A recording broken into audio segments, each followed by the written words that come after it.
So I'll have to wait and see. As we get into picks and bans, and the Rumble we talked about, just taken straight off of the board by JDG.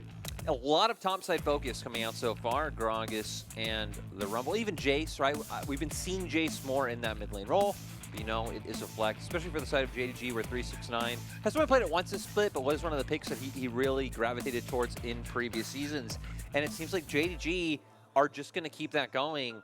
Definitely going to increase prio of some of these top laners. But now, you know, we've been on 13.4 for a few days. I'm interested to see how that impacts it when things like Sion, which have been such a strong blind pick. We've had like Cho'Gath get even more buffs. And, you know, in other regions, people already thinking Cho'Gath is incredibly strong. Hadn't seen it as much here in the LPL, but hey, some numbers going higher on a pretty little, you know, 13.4 web browser tab. That's gonna push you playing that Cho'Gath. If someone blind picks something like a Sion. If the players have even read the patch notes. Let's be honest, there's a lot of players across the world that have been known to not necessarily be up to date on the patch notes. Kind of like Cho'Gath as well, one of those champions that is so incredibly janky. I feel like his kit has survived for so long. I'm amazed he hasn't been reworked yet. Annie coming through though, despite the nerfs on 13.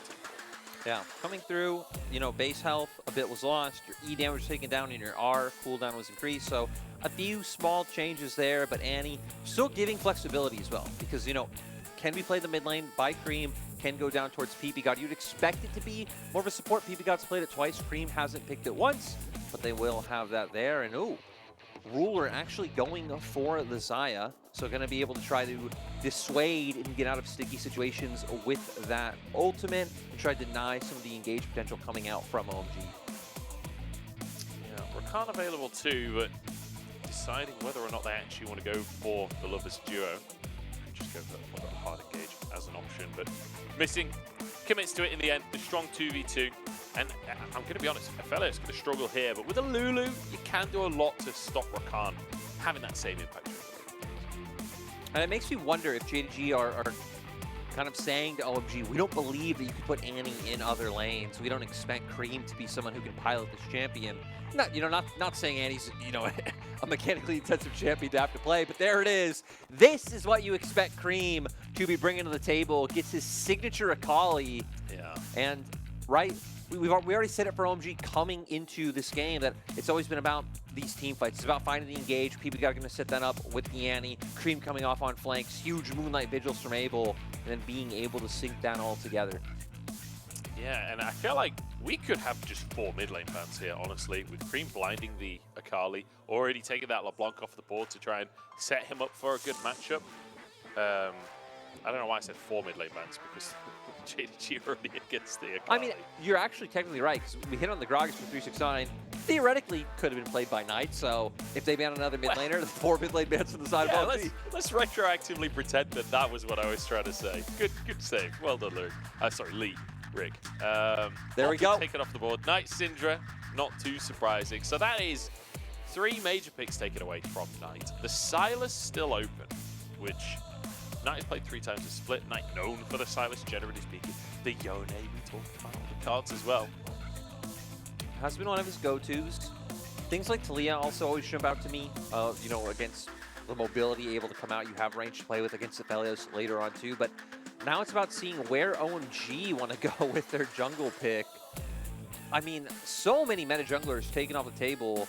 We saw things like Vi, we saw the Viego earlier in the day. If they decided to lock in the Zinja, I'm only one to talk about this because this is an Aki champion.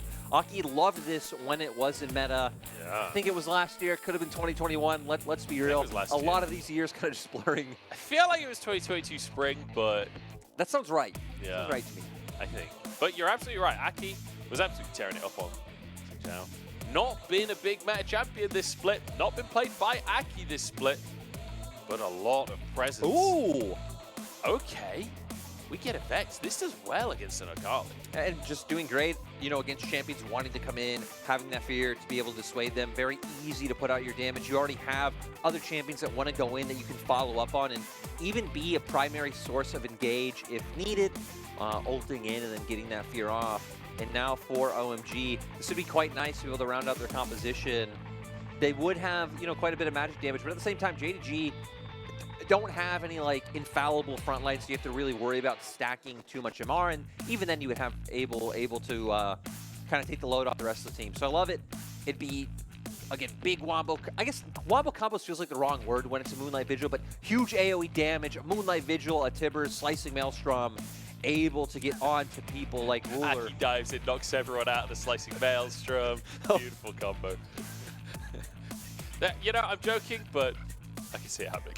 Yeah, that is kind of the worst part. I think that is equally, his ultimate is one of the best and worst parts of Xin Zhao, right? So often that just goes wrong.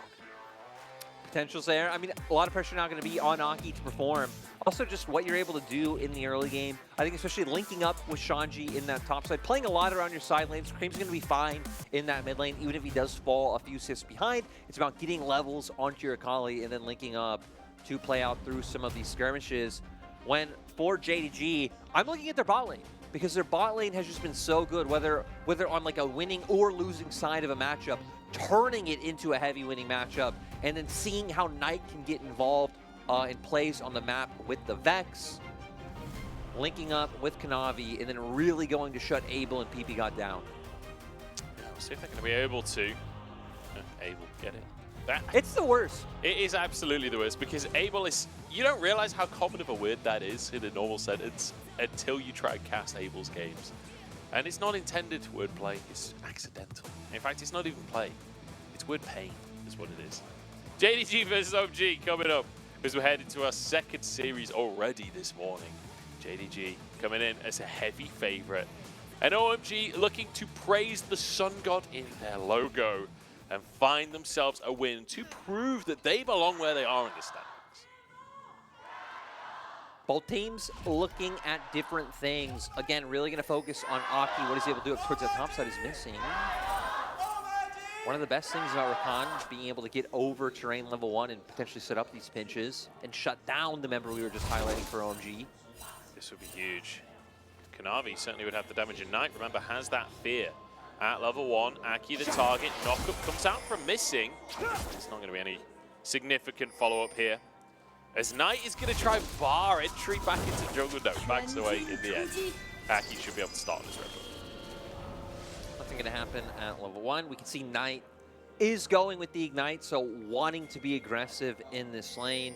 Some pretty solid trading patterns coming out, especially up against the Akali where like you throw down your Shroud, but with the Vex, whether it's, you know, the shield or I forget the name of the little zone. The little zone of despair. There we go. Coming out.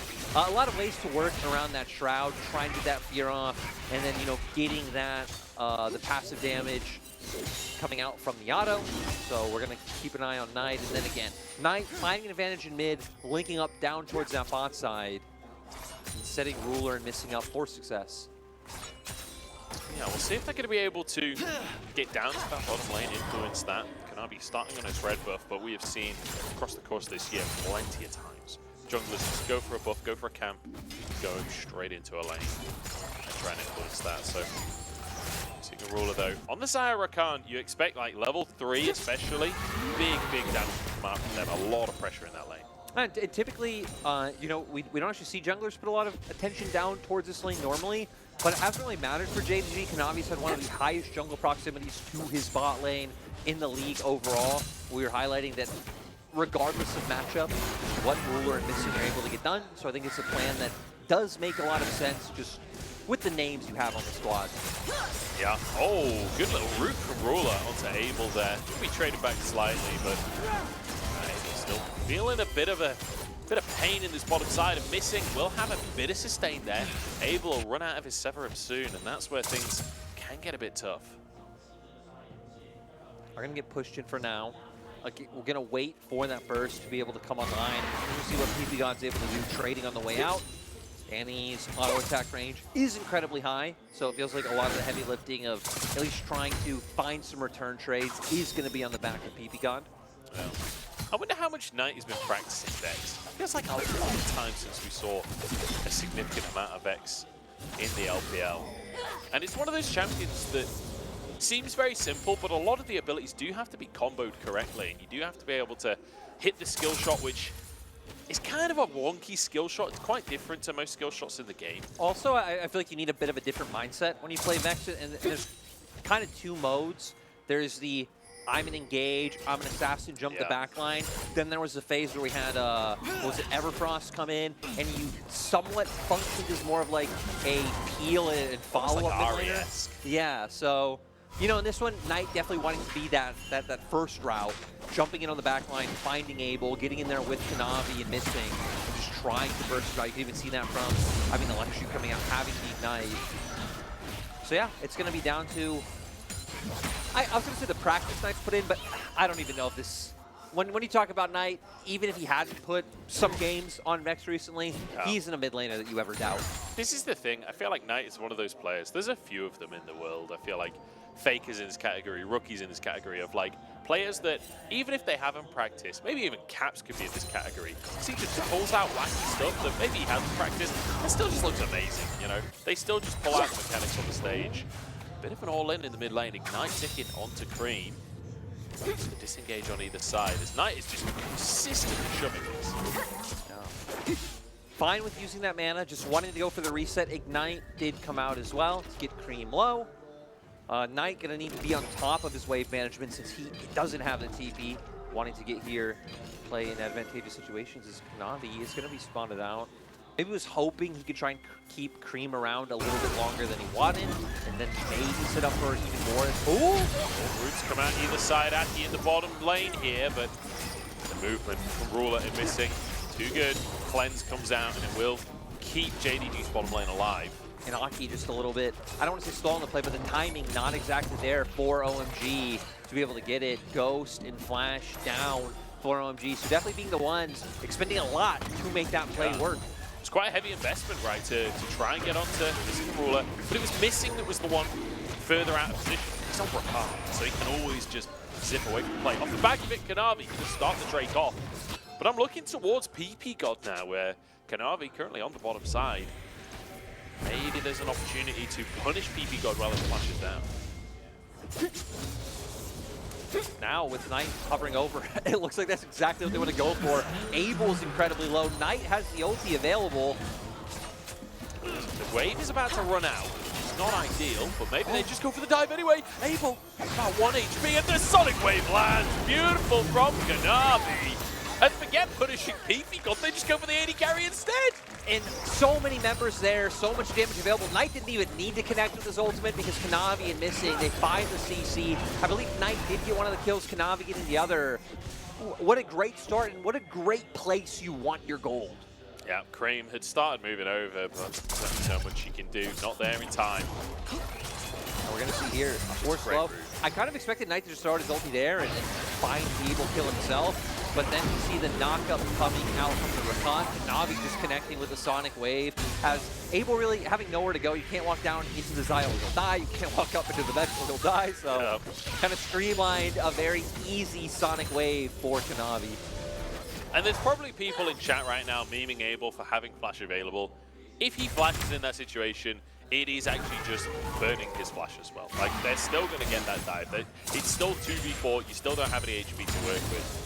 Like, him still having this Flash for a follow-up play, I think, is the correct decision. Yeah, if anything, right, you would look back at the all-in previously where they were trying to find that kill, gave up so much HP and had to end up in a disadvantageous position where maybe OMG can look to do something a bit differently.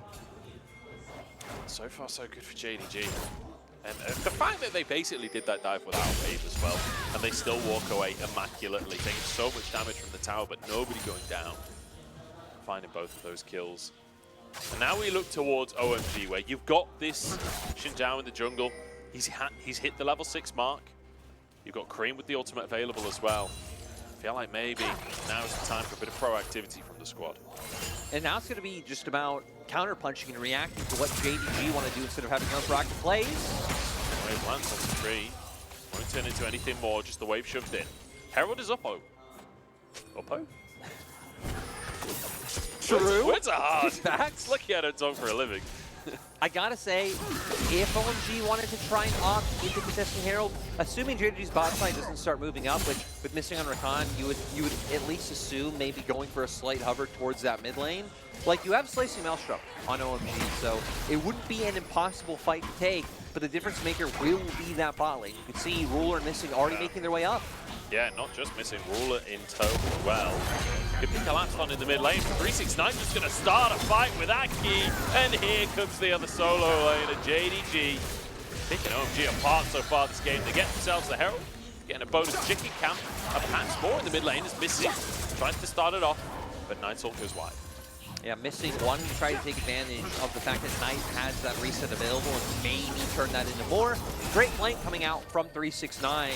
Point-and-click CC is Vex's best friend to guarantee that that ult is able to land and convert that into a lot of kills. So JDG, they get a kill, they get a Rift Herald. They're doing more than fine in bot lane with the CS advantage that Ruler's been able to maintain. So far, kind of going to expectation. Looks like they were trying to show us how little Shanji has procced Conqueror. Yeah, I guess. Which, I mean, we're very early in the game. Yeah, I'm not able to find those extended trades where you can really get that one stacked up and start ramping. But then it would kind of leave you wondering, too, how much 369's got value out of it. But I guess for Shanji also having other rune choices available that he could have gone. Yeah. Whether going like an Unsealed Spellbook, which is one of the things you see quite often, or, you know, an Electrocute and playing more to just burst out team fights, but playing to keep up that sustained damage if he is ever able to get an extended fight with that ulti. Yeah, we'll see. Yeah, doesn't seem too likely so far. No, it's quite aggressive criticism from the observers, it honestly. Does. We're only 10 minutes into the game. But we'll see how much value he gets out of it later on. But a 3-0 start, a 3,000 gold lead as well for JDG. And I feel like a lot of people tune into the LPL and expect sheer aggression, especially from the top teams. And I'm not sure that's necessarily the case. Like I said, Aki's moving over. 369 dashes on out, keeps his ward alive. But quite often, JDG do like to play it a little bit slower. They know that they can find advantages in this laning phase. They're doing exactly that. Gonna get some plates up for Knight. Kanavi getting some gold. Kanavi's already sitting on Door Drinker, so he's gonna have a bit more, you know, survivability and damage. Wow, they're actually gonna dive this one free. Bit under the tower. Knight finds his ultimate, waiting for cooldowns, goes in with personal space. The Q hits as well. And Aki forced to flash out. PP God's here, but his jungler's already retreated. And PP God, not even Tibbers can save you now. JDG. They just don't care about minion waves. They will always die. And you were just hitting about how pure aggression not always be the name of the game. JDG waits and finds the perfect opportunities for it to be able to come through. 369 looking for a bit of his own. Shanji should be fine. Still even had the flash available, had he needed it to get away. His W is just coming up. If Shanji steps too close, he could flash W, but doesn't look like it's going to happen. In the meantime, by the way, Ruler just sweeping up solo plates like if Desire wasn't ahead enough already.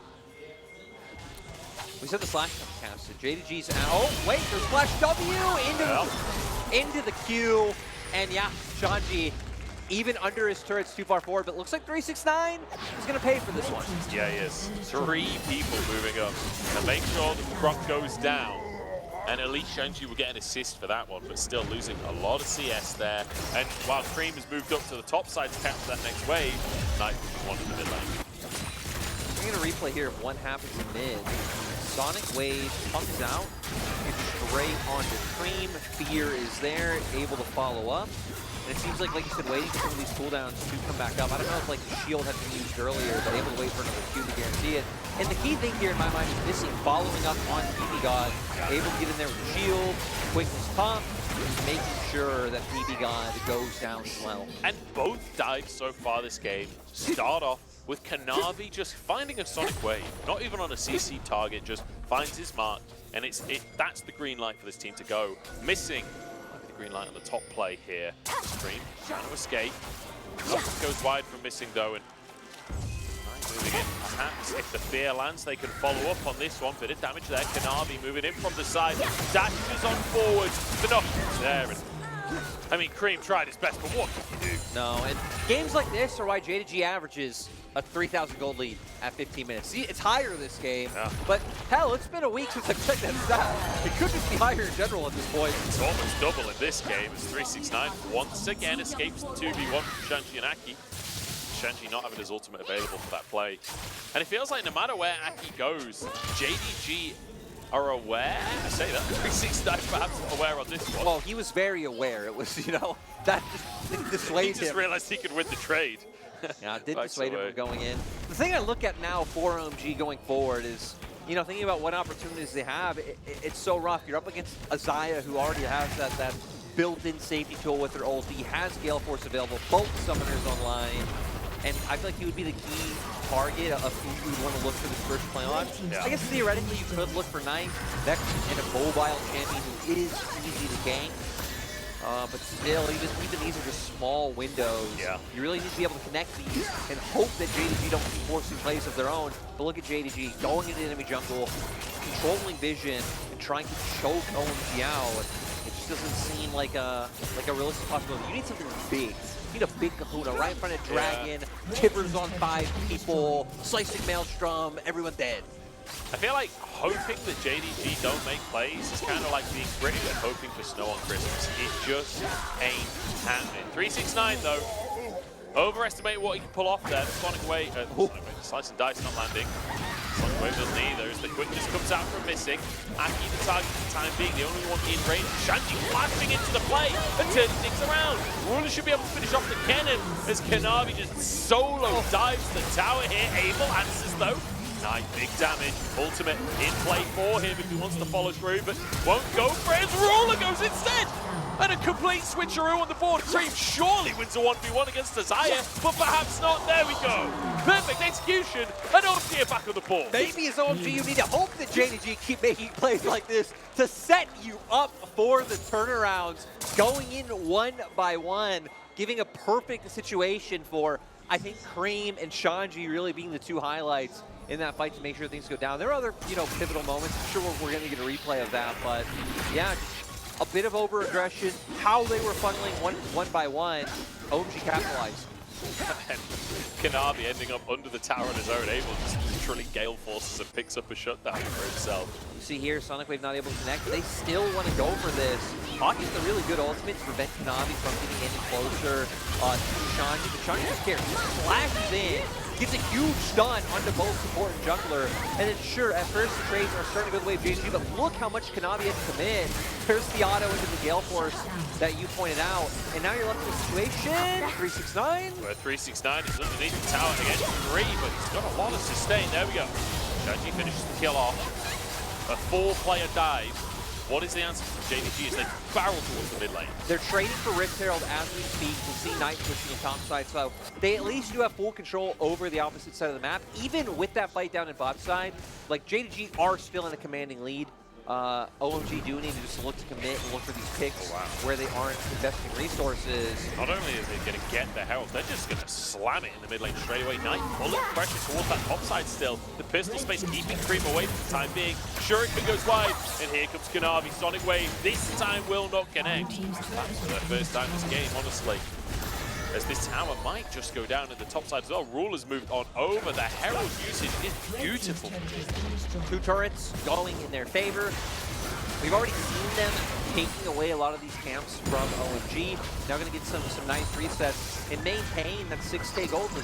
With Hex rate coming up in 15 seconds, which OMG do have control of bot side river. We've seen with JDG making those plays towards top and OMG committing towards bot. They already have set up. And it's going to be about making sure that they can maintain this and not allow JDG to walk in. But Shadow Flame now finished by Knight, and a lot of 2-item power spikes on the side of JDG. Shadow Flame for Shadow. Let's see. Should be able to find his way into the play. Looks like OMG should be able to just grab this straight before JDG can contest. And then again, I wasn't sure if he was just going to ward hop in and go for the flip. Reset timings. A little bit too late for JDG to be able to contest that one. So OMG, I mean, on top of getting the Drake, getting the bounty gold on it as well. Yep. You know, that's always going to be nice to try and find your way back into a game. I love it. I love this. They hate 369. Every single play OMG have made this game has started with them trying to pick 369. Here we go, Dominus available. He's got his team nearby though. If he can just survive, he cannot just survive. He goes down. Missing now could be in trouble. In goes Knight. Those two taps across the whole team.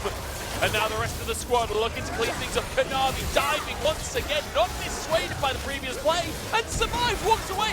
Able in the midst of everyone to try and turn the players. Missing goes down, but Ruler's still alive.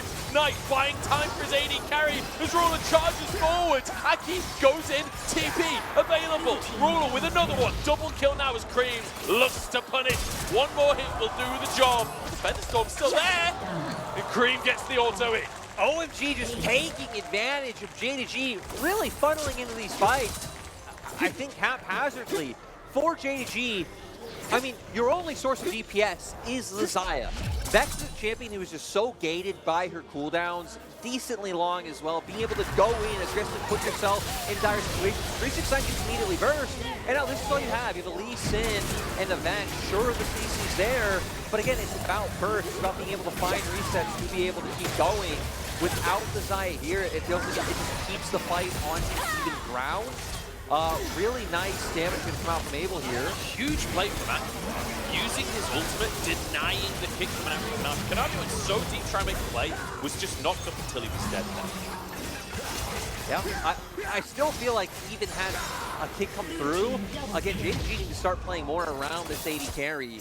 And right, when we have situations like this, where it's all these other members having to funnel in to be able to maximize the value of their kits, it just leaves it so Ruler typically then going to be left on his own, having to fend off Cream Zakali.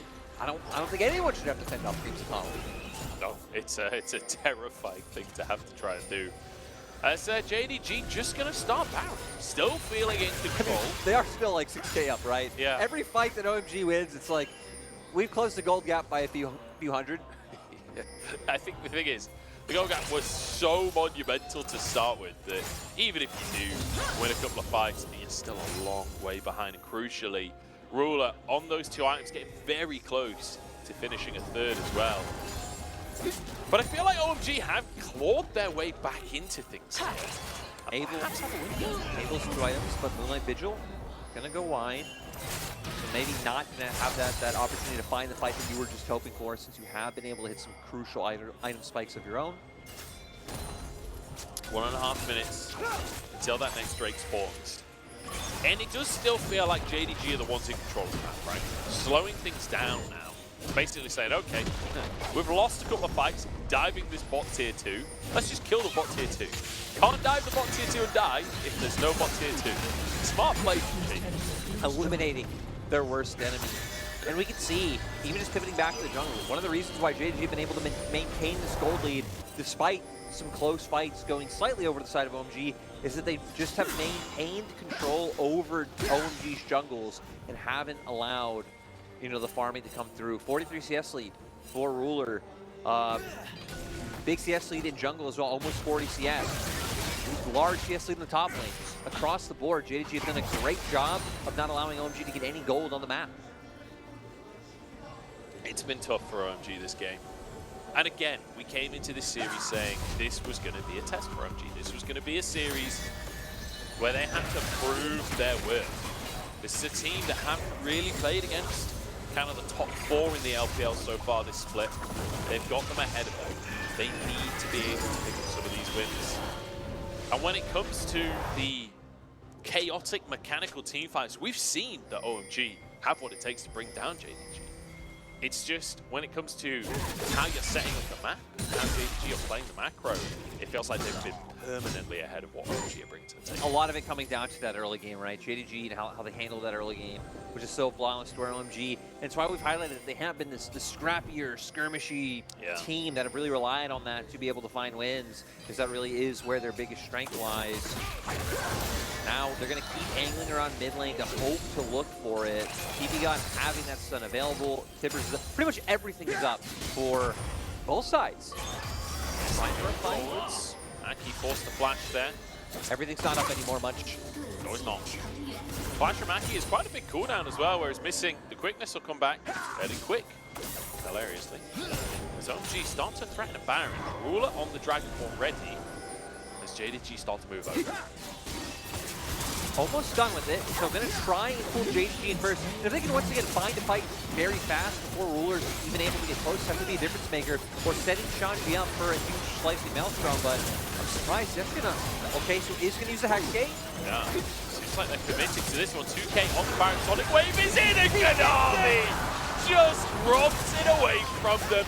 Knight is over the wall looking for that miracle play, and there it is. The fear across the team, the solo laners just take them apart. JDG with a masterclass of how to play the map, how to win a team fight, how to dominate. And now JDG is going to go straight for the base. 369 is TP, so he's going to be able to join up with them quite quickly. And at the very least, it's going to be an inhibitor. Might even be 2 inhibitors. We see Knight with the wave up the top side. I don't know if they can end. Death timers aren't too long, but that actually might not stop JDG. Yeah, 5 seconds on PP God. I'm not sure PP God has enough attack to take on 4 players 5 seconds here. on Aki. Let's see if they've got what it takes as PP God aggressed upon himself. There are 5 players still here for JDG. They are going to end the game in 24 minutes. And my God, JDG looking good today. You're telling me PP God couldn't stop 5 members with Baron buffs? That's what you're telling me? That's precisely what I'm telling you. JDG. At least you're listening. Yeah, JDG. I mean, great game, right? We saw even the fights that were close, and well, the fights that they lost were incredibly close, right? They were both times, I think, losing by 1 member. It was, I think, Cream, the one to stay alive over Ruler in both situations, kind of funnily enough. But I mean, how they played the map in the early game, Kanavi. I mean, exceptional play. We were highlighting it, right? Just every Sonic Wave hitting, setting up the dives, linking up with their bot lane, knowing exactly what they need to do, and even kind of bringing it back and forth. They got bot ahead, and we'd see Missing come mid. They dive mid, and it'd just be this back and forth bromance of awesomeness. Bromance of awesomeness. I like it. I like it. But yeah, I mean, you're absolutely right. The JDG front foot forward there. I will say, props to OMG for some of the team fight mechanics that we got to see out of them. But it feels like there were multiple moments where, like, the fights that they won were JDG really, really overstepping. Like, being far too bold, kind of limit testing a bit, I think, against OMG. OMG punishing them fairly enough. But then trying to make that play onto the Baron, off of the Dragon. Like, as soon as Ruler's in the vicinity at all, I feel like you've got to get out of dodge there. You can't just... I mean, I guess they can just...